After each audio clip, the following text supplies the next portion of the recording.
Good morning students. आज मैं आपको चैप्टर 13 पृष्ठ के क्षेत्रफल व आयतन, आज हम चैप्टर ये स्टार्ट करते हैं। मैं आज आपको सभी इसके रूल, जितने भी चैप्टर्स में कंप्लीट रूल हैं, आज मैं आपको सभी रूल पढ़ाता हूँ एंड इसके बाद में कुछ इसके एग्जाम्पल भी आपको कराता हूँ। ठीक है स्टूडेंट्स, चलिए चलते हैं। सबसे पहले हम घनाभ। घनाभ आप तो इंग्लिश में क्या कहते हैं इसको, यहाँ पे हम क्यूबॉइड। घनाभ को इंग्लिश में क्यूबॉइड्स कहते हैं। सबसे पहले मैं आपको घनाभ पढ़ाने से पहले जो चैप्टर्स का नाम दिया हुआ है पृष्ठीय क्षेत्रफल व आयतन, इस आयतन के और पृष्ठीय क्षेत्रफल के बारे में आपको बताना चाहता हूं। आयतन सबसे पहले होता क्या है? आयतन, आयतन को इंग्लिश में वॉल्यूम कहते हैं, इंग्लिश में वॉल्यूम बोलते हैं। और वॉल्यूम क्या होता है, आयतन क्या होता है? आयतन जो कोई भी पदार्थ जितना स्थान घेरती है, यानी कोई पदार्थ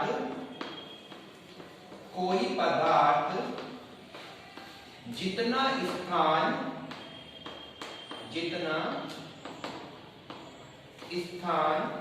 घेरती है या घेरता है, ठीक, वो हमें आयतन कहलाता है। यानी उस चीज का वो आयतन कहलाता है। तो हमने इसमें आयतन में आज पढ़ा। अब मैं आपको कुछ इसकी आकृतियां, पृष्ठीय क्षेत्रफल व आयतन की कुछ आकृतियां हैं, सबसे पहले पढ़ाता हूं इसका आयतन। चलिए, आयतन को मैं घनाभ के अंदर, इसको इंग्लिश में क्यूबॉइड कहते हैं, और ये किस शेप में होता है? आयताकार शेप में, यानी कि इसे हम एक आयताकार फलकी के रूप में बोलते हैं। और ये क्या होता है आपका? एक आयत की शेप में होता है इस तरीके से, और ये आपकी एक घनाभ का चित्र बन जाता है। अब इसे कुछ एग्जांपल देता हूं मैं आपको। जैसे आपकी ईंट होती है, ईंट जो होती है वो आपकी घनाभ के रूप की होती है। दूसरा, आपने माचिस देखी है, माचिस की डिबिया, वो भी आपकी घनाभ के रूप की होती है। और इसके बाद हम जिस रूम में, यानी आयताकार रूम है, तो वो भी एक घनाभ के रूप का होता है। तो मैंने आपको बताया ये इसकी लेंथ होती है, लंबाई, ठीक है बच्चों। ये इसकी हाइट होती है, देन ये इसकी चौड़ाई यानी कि ब्रेथ होती है। तो ये तीन चीज घनाभ के अंदर होती है, लंबाई, चौड़ाई, ऊंचाई। तो सबसे पहले हम पढ़ते हैं इसका बच्चों आयतन। क्या पढ़ेंगे यहाँ पे? आयतन। आयतन का फॉर्मूला क्या होता है? लंबाई गुणा चौड़ाई गुणा ऊंचाई। ये घनाभ का आयतन का फॉर्मूला होता है। चलिए नेक्स्ट करते हैं इसका घनाभ का संपूर्ण पृष्ठ। संपूर्ण पृष्ठ क्या होता है? संपूर्ण पृष्ठ को हम यहाँ पर कुल क्षेत्रफल भी कहते हैं। संपूर्ण पृष्ठ को हम यहाँ पे कुल क्षेत्रफल भी बोलते हैं। चलिए, इसका रूल होता है हमारे पास 2 गुणा लंबाई चौड़ाई यानी LB plus BH plus HM। L को यहाँ पर हम बच्चों लेंथ कहते हैं, LENGTH, लेंथ यानी कि लंबाई। B को ब्रेथ कहते हैं, BREATH, ब्रेथ माने चौड़ाई। ये आपकी लंबाई होती है, देन ये आपकी चौड़ाई होती है। एंड थर्ड आता है आपका इसकी हाइट। थर्ड, इसकी हाइट को ऊंचाई कहते हैं। तो ये आपके 3 हो गए, LBH इसका आयतन, एंड इसका संपूर्ण पृष्ठ होता है 2 गुणा LB plus BH plus HM। अब थर्ड आता है इसका घनाभ का विकर्ण। घनाभ का विकर्ण ज्ञात करना है, तो रूल होता है आपका लंबाई का स्क्वायर प्लस चौड़ाई का स्क्वायर प्लस ऊंचाई का स्क्वायर बन जाता है। तो ये आपके 3 फॉर्मूले इसके अंदर आते हैं। अब इसके बाद जो नेक्स्ट फॉर्मूला है वो क्या आता है? मेन इंपॉर्टेंट फॉर्मूला है कि कमरे की चारों दीवारों का क्षेत्रफल क्या करना है। तो वो क्या फॉर्मूला होता है? वेरी इंपॉर्टेंट फॉर्मूला बच्चों, ये कमरे की चारों दीवारों का, कमरे की चारों दीवारों का क्षेत्रफल। ये फॉर्मूला होता है 2 गुना लंबाई प्लस चौड़ाई और गुणा ऊंचाई, यानी कि 2 गुना L प्लस B गुणा h, यानी लंबाई और चौड़ाई को प्लस एंड उसकी हाइट से मल्टीप्लाई। तो ये कमरे की चारों दीवारों का क्षेत्रफल बन जाता है। इसके 4 फोटो है, घनाभ के, क्यूबॉइड के। ये इसका डायग्राम हो गया है। बड़े ध्यान से इसको आप अपनी कॉपी में नोट करेंगे। अब इसके बाद मैं नेक्स्ट आपको घन कराता हूँ। ओके बच्चों, ओके बच्चों, तो हमने अभी पढ़ा यहाँ पे घनाभ। अब मैं आपको नेक्स्ट फॉर्मूला पढ़ा रहा हूँ यहाँ पे घन। घन मींस यानी इंग्लिश में इसे क्यूब कहते हैं। अब मैंने बताया था घनाभ जो होता है एक आयताकार फलक के रूप में होता है, यानी कि उसकी शेप एक रेक्टेंगल के रूप में होती थी, यानी जिसकी आमने सामने की भुजाएं बराबर होती थी, उसे तो हम घनाभ कहते हैं। अब आती है बात यहाँ पे घन की। घन जो होता है एक वर्गाकार रूप में होता है, यानी किसके रूप में होता है? वर्गाकार फलक के रूप में होता है, जिसकी वर्ग क्या होता है? जिसकी चारों भुजाएं बराबर होती हैं। चलिए अब मैं एक वर्गाकार रूप का घन बनाता हूं।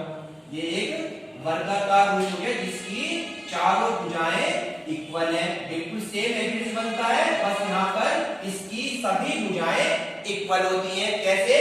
इसकी लंबाई आपकी ये a बन गई, देन इसकी ऊंचाई भी a रहती है, देन इसकी चौड़ाई भी a रहती है, यानी कि इसकी लंबाई, चौड़ाई, ऊंचाई तीनों आपस में इक्वल होती है। लंबाई, चौड़ाई एंड ऊंचाई तीनों आपकी भुजा मैंने मान ली इसकी a को हमने यहाँ पर बच्चों क्या मान लिया? इसकी भुजा मान लिया। ठीक है, ठीक है बच्चों। अब इसके लिए भी वही पूछ लेंगे तीनों, बस यहाँ पे तीनों भुजाएं इक्वल हो जाती हैं। चलिए इसका आयतन पढ़ते हैं।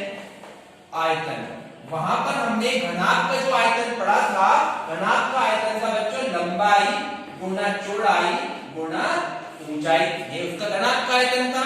अगर मैं इसमें यही रूल इसमें अप्लाई करूंगा तो यहाँ पे लंबाई भी a है, ये भी a, चौड़ाई भी a है, ये भी a, देन ऊंचाई भी a है, तो तीनों की तीनों आपकी यहाँ पर सेम a है, और तीनों की जब मल्टीप्लाई करेंगे तो बन जाएगा आपका a की क्यूब। यानी कि हमें पता चल गया कि आयतन जो होता है घन का वो क्या होता है बच्चों?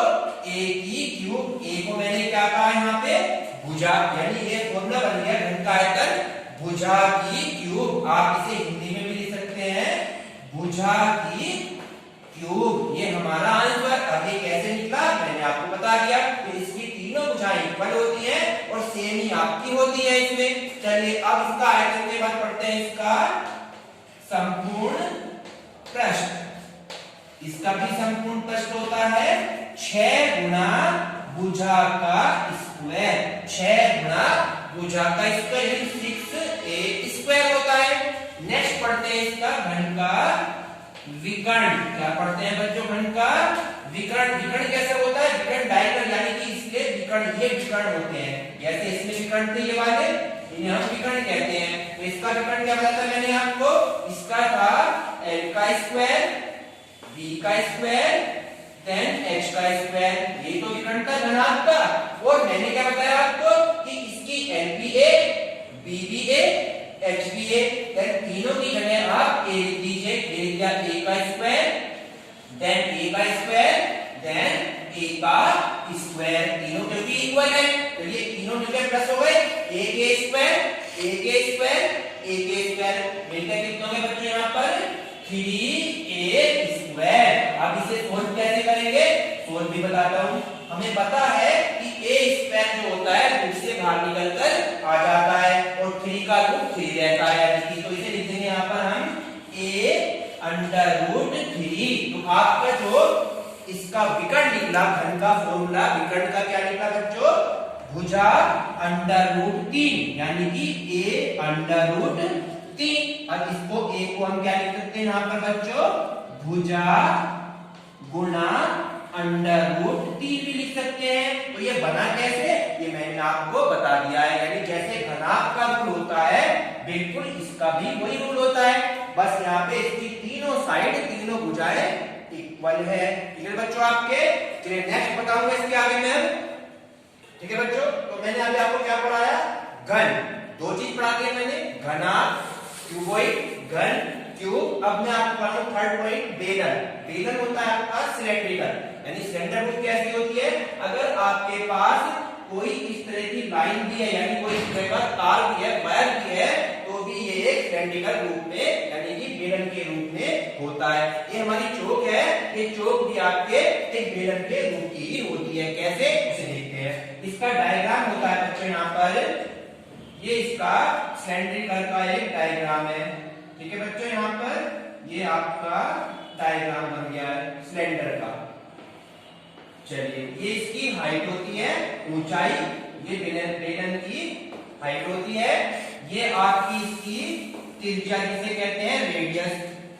ये आपकी दो चीज के अंदर होती है, एक इसकी वर्टिकल हाइट और इसकी एक रेडियस। यहां से यहां तक पूरा कंप्लीट देखते हैं तो ये इसका डायमीटर यानी कि व्यास बन जाता है। ये इसका डायमीटर होता है। ठीक है बच्चों, यहाँ पे तो हमने अब इसके कुछ रूल पढ़ेंगे। यहाँ पर ये इसका आधार कहते हैं, इसे बेस कहते हैं। ठीक है बच्चों, तो सबसे पहले हम यहाँ पे फॉर्मूले पढ़ेंगे। इसका आधार का क्षेत्रफल, आधार का क्षेत्रफल क्या होता है? ये जो आधार का क्षेत्रफल है, और दूसरा फॉर्मूला है इसका बच्चों यहाँ पर आधार की परिधि, आधार की परिधि। ये दोनों फॉर्मूले, चाहे वो आपका वृत्त हो, चाहे आपका बेलन हो, चाहे आपका शंकु हो, दोनों के लिए सबके लिए ये फॉर्मूले दोनों सेम ही रहते हैं। चलिए अब हम पढ़ते हैं आधार का क्षेत्रफल। आधार से मींस ये वाला जो आधार है इसका, इसमें ये एक वृत्त के रूप में होता है। क्या होता है बच्चों? एक वृत्त के रूप में। और इसकी त्रिज्या क्या होती है? ये वाली आर होती है, ये इसकी रेडियस होती है। आर को हम यहाँ पर त्रिज्या कहते हैं, इंग्लिश में इसे हम रेडियस कहते हैं। क्या कहते हैं बच्चों? इसे इंग्लिश में रेडियस बोलते हैं। चलिए अब देखा, क्षेत्रफल होता है इसका पाई आर स्क्वायर। ये इसके आधार का क्षेत्रफल का फॉर्मूला होता है पाई आर स्क्वायर। अब पाई का मान कितना होता है? पाई का मान 22/7 होता है। और जब हम इसे डिवाइड करते हैं बच्चों यहाँ पर 7 से, तो पाई का मान बन जाता है आपका 3.14। तो हम ज्यादातर पाई/7 का यूज करते हैं क्वेश्चन में। चलिए अब आता है इसकी आधार की परिधि। आधार की परिधि होती है यहाँ पर बच्चों 2 पाई आर। तो ये आपके दोनों रूल, चाहे आपका बेलन हो, शंकु हो, वृत्त हो, गोला हो, दोनों रूल आपके लिए सेम ही रहेंगे। अब नेक्स्ट पढ़ेंगे इसका बेलन का आयतन। क्या पढ़ेंगे बच्चों यहाँ पे हम? बेलन का आयतन। चलिए, बेलन का आयतन होता है pi r square h, pi r square h. और मैंने बताया कि पाई आर स्क्वायर को हम क्या कहते हैं बच्चों यहाँ पर? आधार का क्षेत्रफल। तो हम इसे हिंदी में भी लिख सकते हैं यहाँ पर। कैसे? आधार का क्षेत्रफल एंड मल्टीप्लाई कितनी करते बच्चों? ऊंचाई से। यानी हमने अगर हिंदी में फॉर्मूला लिखेंगे इसका, वो बन जाएगा आधार का क्षेत्रफल गुणा ऊंचाई। आधार का क्षेत्रफल पाई आर स्क्वायर, ऊंचाई h। अब पढ़ते हैं नेक्स्ट फॉर्मूला इसमें। ये हो गया आयतन। अब पढ़ेंगे इसका बच्चों वक्रपृष्ठ। बेलन का वक्रपृष्ठ क्या होता है? बेलन का वक्रपृष्ठ होता है 2 पाई आर एच। क्या होता है बच्चों? 2 पाई आर एच। और इस 2 पाई आर को हम क्या कहते हैं? आधार की परिधि। तो यहाँ हिंदी में लिख सकते हैं, यहाँ पे बच्चों क्या लिख सकते हैं? आधार की परिधि। क्या लिख सकते हैं बच्चों? आधार की परिधि। और h का मान कहते हैं h को ऊंचाई। इतने बात समझ में आई? एक और फॉर्मूला रहेगा इसका, उस फॉर्मूले को और देख लीजिए बस, फिर ये आपका बेलन का टॉपिक भी कंप्लीट हो जाएगा। तो इसका मैंने आधार की परिधि हो गई, क्षेत्रफल हो गया, बेलन का आयतन याद करना है, बेलन का वक्रपृष्ठ याद करना है। थर्ड आता है बेलन का संपूर्ण पृष्ठ। क्या आता है बच्चों? संपूर्ण पृष्ठ। संपूर्ण पृष्ठ मैंने बताया था, संपूर्ण पृष्ठ को उसका पूरे डायग्राम का इसका कुल क्षेत्रफल भी कहते हैं। चलिए, तो इसका कुल होता है हमारे पास 2 पाई आर और ब्रैकेट में h प्लस r होता है। तो संपूर्ण पृष्ठ क्या होता है बच्चों? 2 पाई आर h प्लस r। ये वैल्यू हो गई आपकी 5 फॉर्मूले बेलन के अंदर हमने पढ़ लिए हैं। ये वेरी इंपॉर्टेंट है आपके पास। क्लियर बच्चों? आगे चलिए बच्चों, तो मैंने आपको क्या कराया यहाँ पे, अभी मैंने 3 टॉपिक पढ़ा दिए हैं, घन, घनाभ, देन अगला बेलन। अब मैं पढ़ाऊंगा आपको शंकु। जब मैं आपको इसमें शंकु पढ़ाऊंगा तो ये शंकु जो है, ये चिन्हक, जो एक चिन्हक पढ़ाऊंगा, एक शंकु पढ़ाऊंगा। ये चिन्हक बिल्कुल डिपेंड करता है इस शंकु पर, और ये चिन्हक होता क्या है मैं अभी आपको यहाँ पर कंप्लीट कराऊंगा। चलिए शंकु क्या होता है, सबसे पहले हम शंकु के बारे में पढ़ते हैं। चलिए शंकु होता है एक जोकर की टोपी। आपने जोकर की टोपी देखी है, उसी रूप में ये शंकु की शेप आपकी इस तरह से, ये जोकर की आपने टोपी देखी है। ठीक बच्चों, ये एक शंकु होता है। ठीक है, ये इसकी वर्टिकल हाइट होती है जिसे हम h कहते हैं। ये इसकी वर्टिकल हाइट होती है। ये इसकी बच्चों यहाँ पर रेडियस यानी कि इसकी त्रिज्या होती है। देन आपकी ये जो आपकी लाइन है, इसे हम इसकी तिरछी ऊंचाई यानी कि तिर्यक ऊंचाई भी बोलते हैं। इसमें 3 टाइप आ गए हैं। हाइट होगी वर्टिकल हाइट, यानी सीधी जो हाइट है उसे हम वर्टिकल हाइट बोलते हैं, वर्टिकल ऊंचाई। फिर इसके बाद आती है रेडियस त्रिज्या, और थर्ड आती है आपकी एल यानी कि तिरछी ऊंचाई। अब इसे कैसे ज्ञात करेंगे, अब देखिए क्वेश्चन आता है सबसे पहले फर्स्ट इसमें इसका आयतन। फर्स्ट पढ़ेंगे इसका बच्चों यहाँ पे क्या होगा, आयतन। आयतन क्या होता है, 1/3 पाई r स्क्वायर h। ये होता है हमारे पास शंकु का आयतन। अगर इसे हम हिंदी में लिखते हैं तो कैसे लिखेंगे बच्चों, यहाँ पर 1/3 और पाई r स्क्वायर को कहते हैं आधार का क्षेत्रफल, और h होती है हमारी यहाँ पर हाइट। तो हम इसे हिंदी में भी लिख सकते हैं यहाँ पे बच्चों, 1/3 गुणा आधार का क्षेत्रफल, 1/3 गुणा आधार का क्षेत्रफल गुणा ऊंचाई। इस तरीके से हमारा ये फॉर्मूला है। आपको केवल इसे इंग्लिश में लर्न करना है। सेकंड आता है हमारे पास इसका वक्रपृष्ठ। सेकंड हम पढ़ेंगे इसमें वक्रपृष्ठ। वक्रपृष्ठ क्या होता है बच्चों, इसका वक्रपृष्ठ होता है पाई r l, पाई r l। l क्या होती है इसकी तिरछी ऊंचाई। क्वेश्चन में हमें l फाइंड आउट नहीं होगा। अगर हमें क्वेश्चन में l के बारे में नहीं पता होगा तो वहां पर हम l को कैसे निकालते हैं, उसके लिए हमारे पास एक रूल होता है। ये वाली आपकी त्रिज्या कितनी है बच्चों, r है। देन ये कितनी होगी आपकी त्रिज्या, इसकी r होगी। अब इस डायग्राम में जब जाएंगे तो ये वाला आपका राइट एंगल ट्रायंगल बन जाता है, यानी कि 90 डिग्री का। जब ये राइट एंगल ट्रायंगल बन गया तो हमें पाइथागोरस प्रमेय हमने पढ़ी है।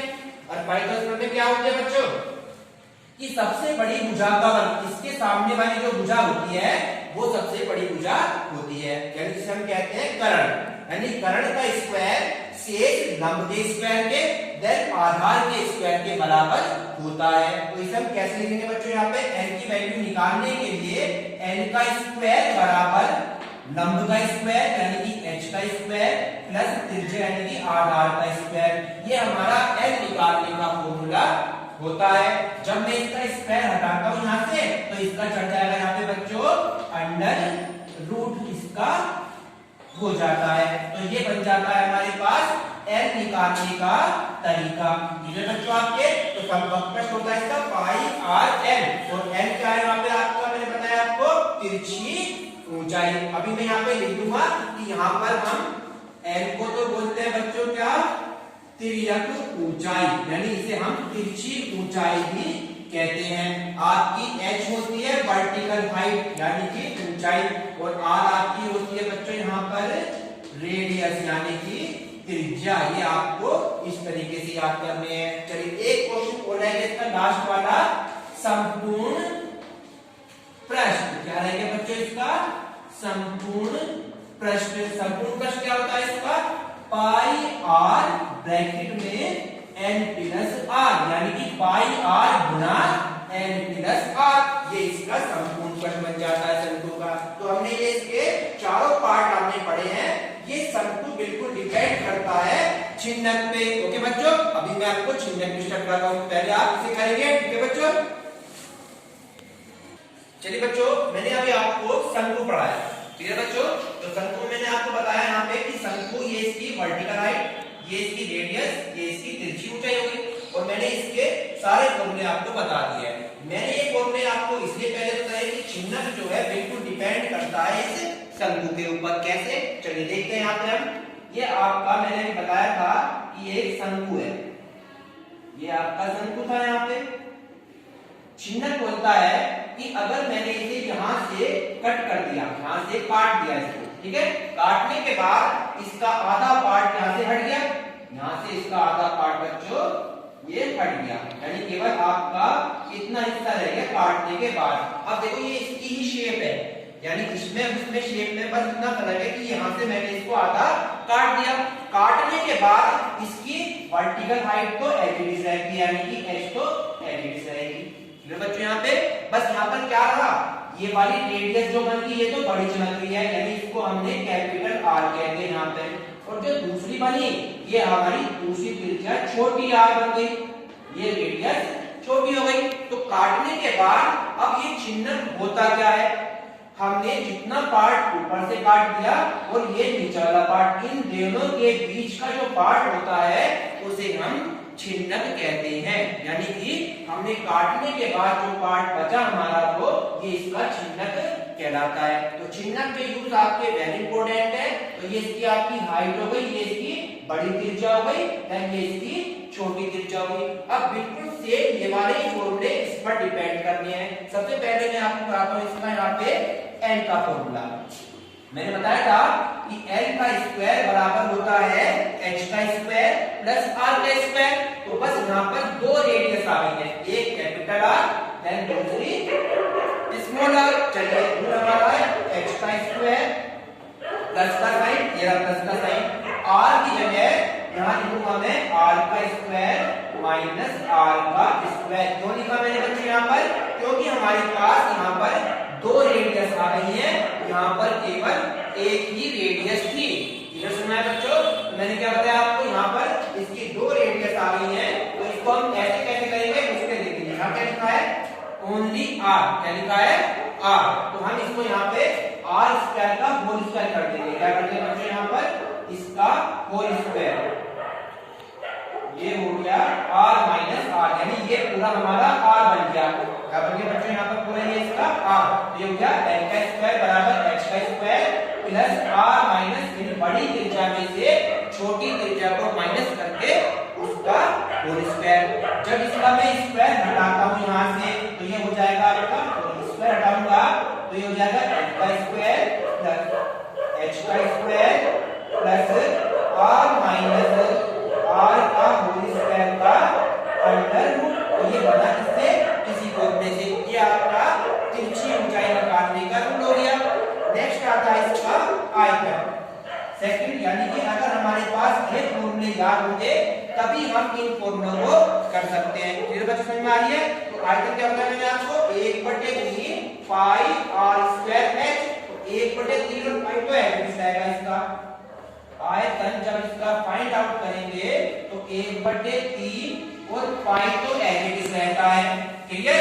अब इसमें दो ही रेडियस है, इसमें एक ही रेडियस है, तो रूल बन जाएगा आपके पास क्या, यहाँ पे capital R plus small r, और यहाँ हो जाएगा R इंटू R। और आपकी ऊंचाई कितनी है बच्चों, यहाँ पर ऊंचाई है h। देखो दोबारा देख लीजिए एक बार, 1/3 पाई r स्क्वायर h है। तो बस इस r स्क्वायर की जगह मैंने 2r लिखा यहाँ पे, क्योंकि दो रेडियस हमारे पास बन गई है। यानी तो मैंने यहाँ पे r का स्क्वायर क्या लिखा है, यहाँ पर r का स्क्वायर, तो ये 1/3 पाई r का square into r into h। ये आपका नेक्स्ट फॉर्मूला हो गया आयतन का। तो अगर आपके ये फॉर्मूले याद है तभी आपके ये फॉर्मूले याद रहेंगे। थर्ड देखिए, थर्ड फॉर्मूला क्या कहता है बच्चों, यहाँ पे वक्रपृष्ठ। वक्रपृष्ठ होता है इसका पाई r n, दिया हुआ है बच्चों पाई r n। अब इसे कैसे करेंगे वो देख लीजिए। वक्रपृष्ठ, इसका वक्रपृष्ठ इसमें वही सेम, यानी पाई को और n को तो एवरेज रखना है। बस इस r की जगह हमें दो रेडियस का यूज करना है। चलिए दो रेडियस का यूज करते हैं। हमारे पास वक्रपृष्ठ में पाई और r की जगह क्या बताया मैंने, r की जगह r plus r into n, यानी पाई r n। तो ये हो गया पाई r n। बस दो रेडियस बन गई, दोनों प्लस प्लस हो जाती है इसमें आई आर प्लस, ठीक है, तो दोनों प्लस होगी आर देन ये वाली आर। एक लास्ट फॉर्मूला बचा आपका संपूर्ण पृष्ठ। चलिए संपूर्ण पृष्ठ और करते हैं इसका, फिगर समझ में आ गया होगा आपके बच्चों। चलिए नेक्स्ट है आपका संपूर्ण पृष्ठ, फोर्थ संपूर्ण पृष्ठ। गुण है इसका pi r n plus r. तो जहां पर आर दिखाई दे रहा है उस आर की जगह हमें दो रेडियस का यूज करना है। क्या करना है बच्चों? दो रेडियस जो दी हुई है। चलिए क्या हो जाएगा हमारे पास पाई लिखा हमने पहले, ये रहा आपका पाई। किस आर की जगह मैं लिखूंगा यहाँ पर capital R plus small R, R plus R लिखा और फिर एक आर यहां भी दे रखा है, तो हो जाएगा हमारे पास में पाई आर एन प्लस आर हो जाएगा यहाँ पर आर का स्क्वायर प्लस आर का स्क्वायर। ये हमारा रूल बन जाता है। आपको इसी तरह से याद करना है पाई आर एन, ये रहा पाई आर एन, ये रहा पाई आर एन, फिर पाई आर की इसके साथ भी है पाई आर स्क्वायर, तो ये रहा पाई आर स्क्वायर। आपको ये फॉर्मूला एप्लीकेशन याद रखने हैं, तभी आपका ये कंप्लीट रूल होएगा। क्लियर आपके सबके? चलिए एक बार उदाहरण देख लेते हैं इसको ध्यान से। आयतन था 1/3 पाई आर स्क्वायर, तो मैंने लिखा यहाँ पर आयतन में 1/3 पाई और आर की जगह R square R into H. तिरछी ऊंचाई थी H square plus R square, तो तिरछी ऊंचाई होगी H square plus R minus R का स्क्वायर। वक्रपृष्ठ था इसका पाई आर एन, ये हो गया वक्रपृष्ठ यहाँ पे pi r plus r into n, और संपूर्ण पृष्ठ था इसका pi r n plus r, तो ये हो गया pi r n plus r. यानी कि इसी रूल पे आधार पे हमने और फॉर्मूले बना दिए हैं। ठीक है बच्चों? चलिए बच्चों, मैंने अभी आपको क्या बताया? अभी मैंने आपको शंकु और छिन्नक, शंकु से यानी छिन्नक होता से शंकु पर डिपेंड था। अब नेक्स्ट करते हैं हम यहाँ पे स्फीयर मींस यानी गोला। दो चीज होती है आपके, गोला होता है एक वृत्त होता है। मैंने आपको पहले बताई थी कि एक गोला होता है देन एक आपका वृत्त होता है। ठीक बच्चों, गोला ये रहा आपका देन वृत्त ये रहा आपका। अब दोनों में डिफरेंस क्या है भाई? इतना सा डिफरेंस है कि ये आपका अंदर से ठोस होता है, ठीक है बच्चों, देन ये आपका खोखला होता है। यही इन दोनों में डिफरेंस है। दोनों में ये इसकी रेडियस होती है देन इसकी ये भी रेडियस होती है। ये इसका पूरा व्यास होता है, ये भी इसका व्यास होता है। बस फर्क क्या है आपका? ये अंदर से सॉलिड होता है यानी कि ठोस होता है। ठीक है बच्चों? चलिए आज हम पढ़ते हैं स्फीयर मींस गोले के बारे में। चलिए ये आपका एक गोला हो जाता है, ये इसकी रेडियस हो जाती है और पूरा यानी कि आपका ये इसका व्यास हो जाता है। ठीक है? एक चीज मैं बताऊंगा कि अगर हमसे किसी वृत्त के अंदर पूछ ले कि सबसे बड़ा व्यास कौन सा होता है, गोले के अंदर सबसे बड़ा व्यास तो ये होता है जो इसके सेंटर से उतर जाए। लेकिन अगर पूछ ले कि इसकी जीवाएं, ये इसकी जीवाएं होती है, देखिए इन्हें हम इनकी जीवा बोलते हैं। ठीक है? ये इसकी जीवा होती है, इंग्लिश में इसे कोर्ड कहते हैं, CHORD कोर्ड कहते हैं। और अब ये इसका सेंटर होता है, ये इसकी त्रिज्या कहलाती है। अगर कोई हमसे पूछता है कि सबसे बड़ी जीवा बताइए, तो सबसे बड़ी जीवा होती है जो इसके सेंटर से होकर जाती है, उसे सबसे बड़ी जीवा कहते हैं। और उसे ही हम वृत्त का व्यास भी कहते हैं, इसे ही वृत्त का व्यास भी कहते हैं और सबसे बड़ी जीवा भी होती है। चलिए अब वृत्त पढ़ते हैं। यहाँ पे वृत्त में सबसे पहले आता है इसका बच्चों यहाँ पर दो फॉर्मूले तो मैं पीछे पढ़ा चुका हूं, वृत्त का क्षेत्रफल पाई आर स्क्वायर और वृत्त की परिधि 2 पाई आर। अब मैं इसमें यहाँ पे सबसे पहले पढ़ाऊंगा, अगर हमारे पास व्यास दिया हुआ क्वेश्चन के अंदर, अगर हमें व्यास मतलब डायमीटर इंग्लिश में डिनोटेड बाय d, तो अगर d दिया होता है तो d जो होता है वो त्रिज्या का दुगना होता है। त्रिज्या क्या होता है बच्चों? 2 गुना। अगर हमें r निकालना है तो इस व्यास का आधा कर देते हैं, 2 इसके बटे में आ जाता है। तो ये रेडियस निकालने का तरीका होता है।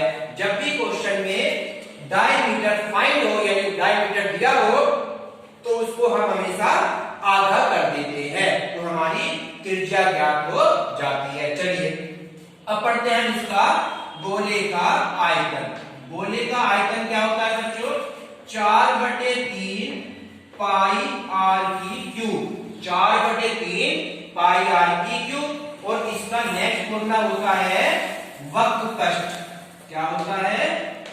वक्र कष्ट। ये होता है इसका 4 पाई आर स्क्वायर। इसको हम लिख लेते हैं पाई आर स्क्वायर। ये इसका वक्र कष्ट होता है 4 पाई स्क्वायर, और ये इसका आयतन होता है। गोले के अंदर यही इसका वक्र कष्ट होता है और यही इसका संपूर्ण पृष्ठ भी होता है बच्चों, संपूर्ण पृष्ठ भी होता है।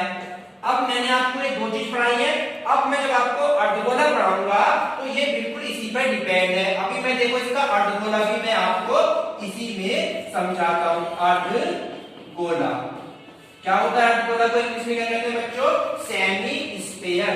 सेमी स्फीयर, ठीक है। ये आपका स्फीयर था, ये सेमी स्फीयर हो जाएगा, यानी कि सेमी माने आधा।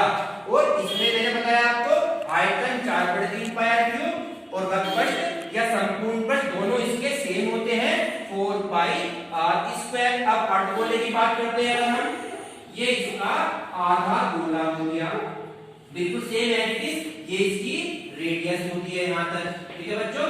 जितनी इसकी ये रेडियस यहाँ से यहाँ तक होगी उतनी ये वाली इसकी हाइट भी आर ही होती है। ये चीज समझ में आई बच्चों आपके? जितनी इसकी रेडियस होगी ये वाली उतनी इसकी ये वाली हाइट होगी, सेम ही होती है। चलिए अब मैं इसको सबसे पहले पढ़ाता हूँ। इसका हमने आयतन पढ़ा, इसका भी मैं सबसे पहले आपको क्या पढ़ाता हूँ? आयतन। बिल्कुल दोनों सेम है। इसकी आयतन यहाँ पर 4 था, यानी पूरे गोले के लिए तो आधा कर दिया, तो 4 का आधा कितना हो जाएगा बच्चों? यहाँ पर 2/3 पाई आर क्यूब, यानी 4 का आधा बस मैंने यहाँ पे 2 कर दिया है। अब पढ़ते हैं इसका वक्र पृष्ठ। इसका वक्र पृष्ठ क्या होता है अर्धगोले का?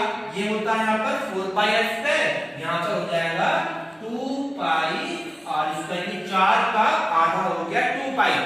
अब थर्ड बात आती है इसके संपूर्ण पृष्ठ की। गोले का तो संपूर्ण पृष्ठ भी और वक्र पृष्ठ भी दोनों ही 4 पाई आर स्क्वायर होते हैं। लेकिन हम जब अर्धगोले की बात करेंगे तो अर्धगोले का संपूर्ण पृष्ठ चेंज हो जाता है। कैसे चेंज होता है वो बताता हूं। जब हमने किसी गोले को आधा काट दिया बीच में से, मैंने इसे आधा काटने के बाद जो इसकी ये शेप आ रही है, ये इस तरह की शेप आ जाएगी नीचे कटने के बाद। और जब ये कट जाता है तो आधा तो ऊपर रह गया, कितना? 2 पाई आर स्क्वायर। ऊपर का क्षेत्रफल कितना हो गया? जो हमने अभी पढ़ा 2 पाई आर स्क्वायर, क्लियर बच्चों। और आधा जो नीचे से सपाट हुआ है, समतल हुआ है, उसका जो वक्रपृष्ठ रहेगा क्या बन गया? ये वृत्त बन गया। क्या बच्चों बन गया? वृत्त। और वृत्त का क्षेत्रफल क्या पढ़ा था मैंने अभी? वृत्त का क्षेत्रफल था पाई आर स्क्वायर। क्या पढ़ा था? पाई आर स्क्वायर। तो पूरे का आधे वृत्त का जो वक्रपृष्ठ था वो, और प्लस जो आपका कटा है नीचे से, वो इसमें ऐड होकर बन जाता है टोटल इसका 2 घेरे 1 घेरा मिलकर कितने हो गए? 3 पाई आर स्क्वायर, यानी इसका संपूर्ण पृष्ठ बन जाता है 3 पाई आर स्क्वायर। यही आपको केवल याद रखना है। ये तो मैंने आपको केवल समझाने के लिए पढ़ाया है, तो आपको याद रखना है संपूर्ण पृष्ठ इसका 3 पाई आर स्क्वायर और इसका होता है संपूर्ण पृष्ठ। क्लियर बच्चों आपको? तो आशा करता हूं बच्चों आपको ये वाली वीडियो आपको समझ में आई होगी। बिल्कुल इसके सभी फॉर्मूले आप इसी प्रकार अपने नोटबुक में करेंगे, और ये आगे तक जितने भी आप कंपटीशन की अगर यूज करते हैं, जितने भी आपकी कंपटीशन की तैयारी है, उसमें सबसे इंपॉर्टेंट फॉर्मूला का यूज होता है इनका, और इन्हें बड़े ध्यान से करेंगे। ठीक है बच्चों, थैंक यू।